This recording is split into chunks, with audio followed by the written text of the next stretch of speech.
but it wasn't like, a game where you look and think, oh, Arsenal were utterly destroyed by Newcastle. It was a game that Arsenal, with the famous meme of like Arsenal kind of hitting themselves with a stick. Yeah, I was always in a bit of shock, to be honest, because I felt like, not that I watch a game from an Arsenal perspective, but I imagine you must feel how we feel most weeks. There is going to be a meltdown amongst Arsenal fans, and that meltdown, that apathy, that anger is certainly vindicated and justified by what we've seen today.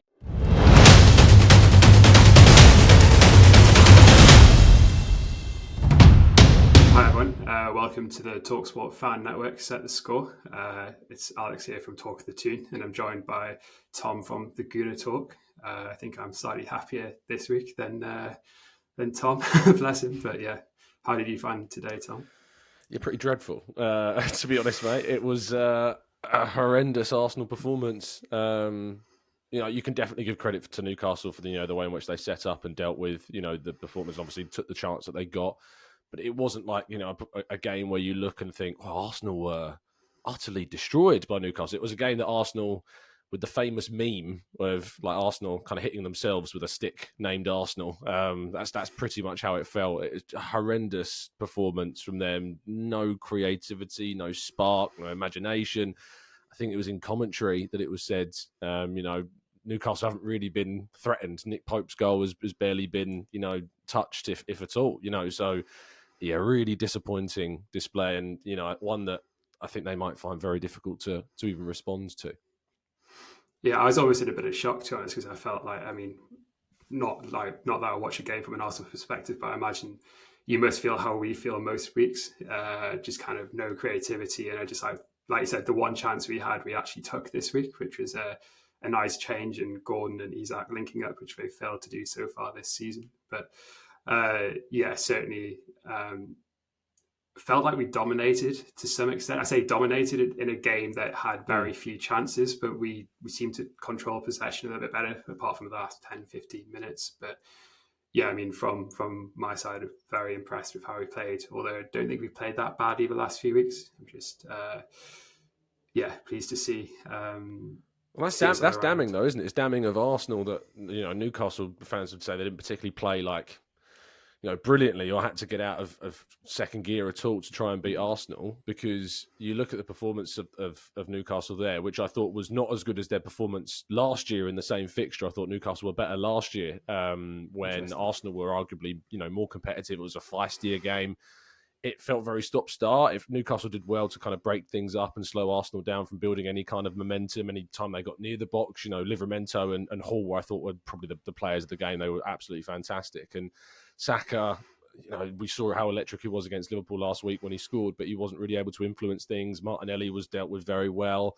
Trossard's playing this alternative role inside, and with that, Martin Odegaard, and we can talk all day about how much Arsenal miss Martin Odegaard, which is obviously a lot, but you can't be reliant upon just one player if you're going for a title, because a squad that's in that situation as Man City are, they lose De Bruyne because of injury fairly regularly. They've got other players they can call on, goals coming from every other place as well, chances being created by other players, and that's a real issue. Do you feel like for Newcastle, it's something that, without a win in 5 before this, something of a springboard for this game? Yeah, I feel like we've been kind of growing towards it. I can't say I expected it to come today, but I feel like our football has certainly been improving. I think we started off very slow, very sluggish. I think Chelsea last week was possibly a bit of a shock, because I don't think we played that badly. Again, we just didn't take the opportunities we had, and that's exactly the same with Everton a few weeks ago. We have been building to a result like this. We've just been unable to find that link-up play, and like you say, kind of you're saying about Arsenal's lack of creativity, I just felt we had no creativity on midfield. We're playing way too deep. But me and the lads on Talk of a Tune were crying out for a bit of a change, and actually, as much as we slated Longstaff in the past, stats speak for themselves when he plays for us. And I thought he was immense today. You mentioned Lewis Hall and Tino. The way they coped with your threat on the wings, I was bit scared when I saw your lineup to see Trossard, Martinelli, Saka, all in the same team. Thought you could be running rings around us. But yeah, hugely impressed with how they stood their ground today and how they handled. I think there was only a couple of times Trossard got the better of Tino, and I thought he was, yeah, he was class today. But yeah, finally our bit of class from Gordon, which I think we've been crying out for all season. Actually, was the turning point in the game, and actually what Do you decided think this it. is working on the right hand side for him? Because obviously, there's been a lot of talk about Newcastle's right hand side and whether or not it works. And with Almiron kind of fading away and Murphy not being available and things like that, and obviously there being a need to sign a wide player, Brian Mbuemo, of course, being linked at the moment as well. But it might be that you need a left winger because Gordon looked excellent on that right hand side. It's one of those things. Howe seems to be. He seems to always stick with these inverted wingers. So you've always got Miggy on the right, cutting back on his left. You've got Gordon, Barnes on the left. And yeah, sometimes it works, sometimes it doesn't. Like Barnes, I think the class speaks for himself, him cutting in from the left-hand side and just the power he's got on that right foot to finish. I think, yeah, it makes sense for him to be out on the left, but someone like, and he's not afraid to go down the outside, which someone like Miggy is on the right-hand side. But I think Gordon, again, certainly favours to cut inside, and it doesn't seem to have much of a left foot. But I'm always a fan of a right footer on the right hand side, able to whip it across like he did today. And missing a true number 9, I'm rather critical of Isak with his head. Usually he jumps like in open play, he jumps just aimlessly and not trying to win the ball, but it's actually a really tidy finish. But I think the cross did 90% of the work for him today. Yeah, it was a gorgeous delivery, 100%. Yeah, and that's the positive of having someone like Gordon on the right-hand side, that he can do that first time as well. Like if that was Miggy, he's cut back inside. Even Murphy's probably taken a touch. And yeah, I think we're still desperate for depth more than anything. I think to have Barnes sat on the bench says quite a lot, because he must be a little bit frustrated. But yeah, I think just having another right winger who can come in, and teams fear. Like at the minute, we've got Murphy and Miggy coming off the bench, and I don't feel like teams will probably relax a little bit. I don't know how you would feel if you saw them coming off the bench. Say you were 1-0 up, you think probably not much of a threat. I'd love to have been 1-0 up, mate, but that never threatens to be a reality today. Yeah, so I think right winger would be perfect, because then we've got the depth across, and someone who's versatile enough to play across the front three, I think would be really, really good to have. But there's not many of them out there at the minute, I don't think. Well, Brian Mbuemo, of course, being linked at the moment. I think he's been linked with Arsenal as well, to be fair. I think he would add a lot to both teams. Arsenal, I think, could have done with depth in the forward line, because it was such apathy I felt towards that team today, because Havertz was kind of aimlessly running around. I'm a big fan of Kai Havertz, but he offered next to nothing in the game. Saka really struggled to kind of impact things. He would go, as he does, he likes to drive towards the touchline and cut back, but there wasn't really the movement around him to give him that support. And when the chances did fall, Mika Moreno from 6 yards, should probably smash that into a corner, but he kind of snatches at it and smashes it straight at Lewis Hall. Right at the end of the game, Declan Rice has got a chance to steal a point, with that header. He should score that and doesn't. Martinelli had a chance as well and didn't take it. And, it's incredibly frustrating when you kind of look at it just being such a raw thing from Arsenal fans at the moment. And I'm included in this, thinking that, Martin Odegaard is the difference between Arsenal being very creatively dominant and threatening, and then without him, it's this. But you can't be, as I said before, reliant upon one player to dominate so much, because when you look at what you're up against Liverpool, when we play Liverpool, we're 2-1 up in the game. They bring off Diaz, they bring off McAllister, they bring off Robertson, and they can bring on Tsimikas, Gakpo, and Szoboszlai from the bench. That's the depth there. That's what Arsenal are going up against. And yes, you've got Jesus. Yes, you've got Sterling. Yes, you've got these players that can offer something different. Nwaneri as well, an exciting young player coming off the bench as well. But again, the changes didn't change anything. Arsenal didn't become more threatening, and I think it's going to be a question mark now from an Arsenal point of view about the mentality side of things for them. Is that performance was similar to the Bournemouth game only a couple of weeks ago, where they just didn't look like they had the answers, like they weren't motivated. The Liverpool game was kind of an occasion, and I think that gave them more of a motivation. But this game should have given them the motivation as well, because Arsenal felt so hard done by in the same fixture last season because of everything of what happened, regardless of what people think is the right result in those situations. But that should be motivation for the players. It should be enough to give them that kick up the backside to to really go for Newcastle, and there was no intensity. Like, I felt like coming into this conversation that I wanted to say things like, Newcastle should be incredibly, fortunate they came up against an Arsenal side that just didn't want to play very well today. But I think that does a disservice to Newcastle. But I think that is also the reality of the day, is that Arsenal just didn't even care. It didn't feel like it was such a lack of direction and application. And Arteta's got a huge job to try and turn that around now. Yeah, I find that hugely surprising. Like, I think Arteta, he seems to have the ability to inspire his teams, like seeing it's a bit all or nothing from the Arsenal perspective. Actually, really impressive how he kind of can motivate players. But yeah, that just seemed to fall a bit flat today, which I was just hugely surprised at. I thought you had be baying for blood after last season. And yeah, it's all the controversy, and actually for it to be a very uncontroversial game suited us somewhat, I think, because I think you guys need a better fight, need something to like fight for.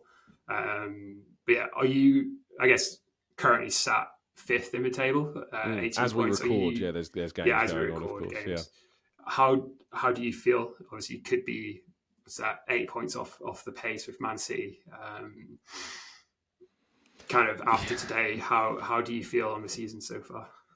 Yeah, I mean, Arsenal, are in this flux of they're going to be outside the top four come the end of this weekend. No matter what happens, they could be behind Aston Villa, they could be behind Chelsea before they then go to Chelsea, next weekend.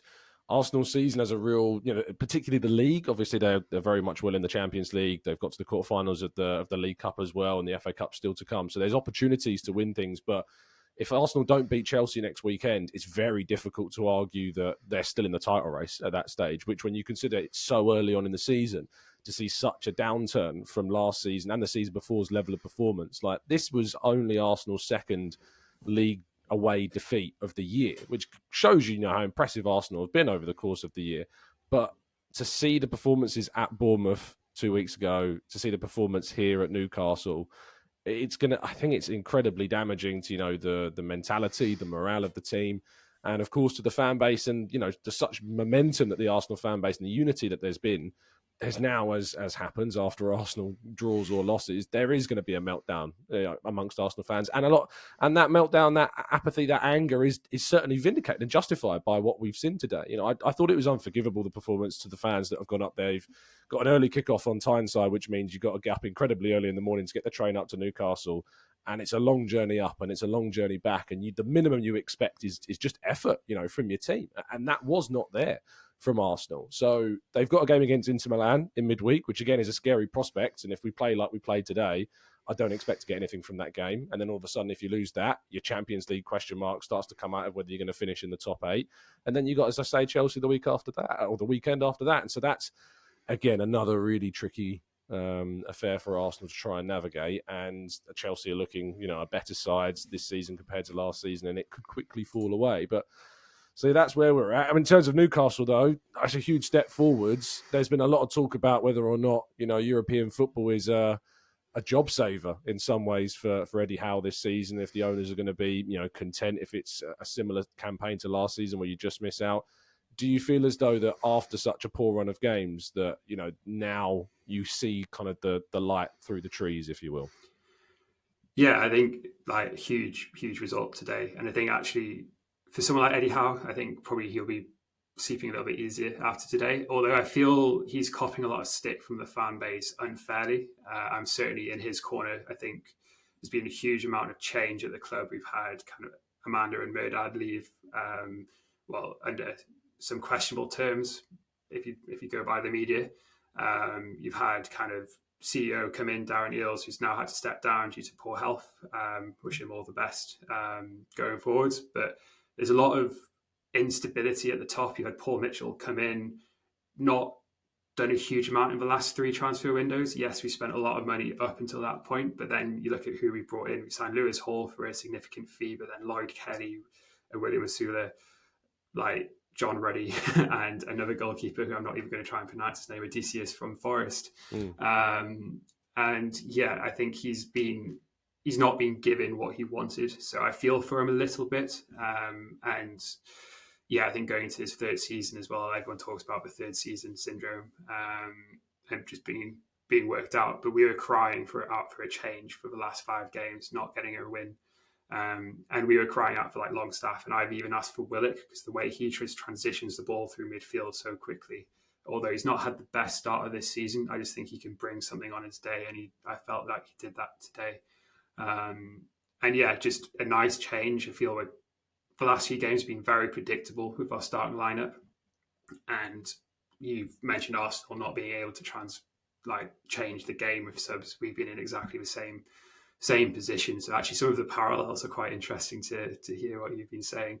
But I feel, to beat Arsenal, finish second, ran City right to the wire last season, I thought would be again up there. I'm almost a bit surprised to see you a little bit off the pace so early on. It certainly fills us with confidence. I say us, me, as a Newcastle fan going forwards. And I hope like some of the fans are now starting to relax a little bit and not baying for blood.